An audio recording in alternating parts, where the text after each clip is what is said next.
खासदार संजय राऊतांनी भाजपला रोखठोक सवाल विचारलाय। पुण्यामध्ये हल्ला करणाऱ्या भाजप कार्यकर्त्यांची परेड का काढली नाही असा थेट प्रश्न संजय राऊतांनी उपस्थित केलाय।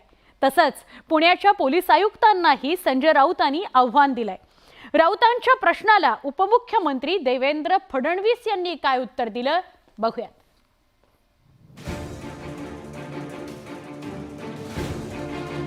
पुण्याचे पोलीस आयुक्त अमितेश कुमार यांनी शहरातील नामचीन गुंडांची परेड काढून त्यांची पार नाचक्की करून टाकली। स्वतःला भाई म्हणून घेणारे गुंड पोलिसांसमोर गुपचूप उभे होते। हाच धागा धरून संजय राऊतांनी पोलीस आयुक्तांना आव्हान दिलंय। शो करू नका, भाजपच्या गुंडांची परेड काढा असं थेट आव्हान राऊतांनी दिलंय। पुण्यात निखिल वागळे, असीम सरोदे, विश्वंभर चौधरी यांच्यावर हल्ला झाला होता।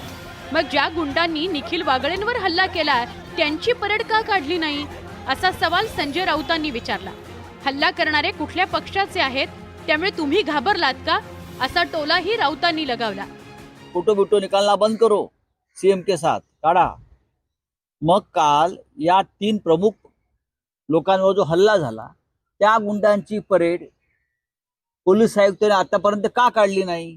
का त्यांच्यावर राजकीय दबाव आहे? त्यांच्यावरती हल्ले करणारे जे राजकीय गुंड आहेत त्यांची सुद्धा परेड करा, त्यांना सुद्धा हातामध्ये बेड्या घालून पुण्याच्या रस्त्यावरून फिरवा, तर तुम्ही पोलीस आयुक्त नाहीतर तुम्ही भाजपचे कार्यकर्ते। संजय राऊत एवढ्यावरच थांबले नाहीत, तर मुख्यमंत्री आणि गृहमंत्री त्या गुंडांचं समर्थन करतायत असा गंभीर आरोपही संजय राऊतांनी केला। त्यामुळे गृहमंत्री देवेंद्र फडणवीस यांनीही संजय राऊतांचा चांगलाच समाचार घेतला। भाऊ, संजय राऊत यांनी म्हटलेलं की 2024 मध्ये कोण संजय राऊत?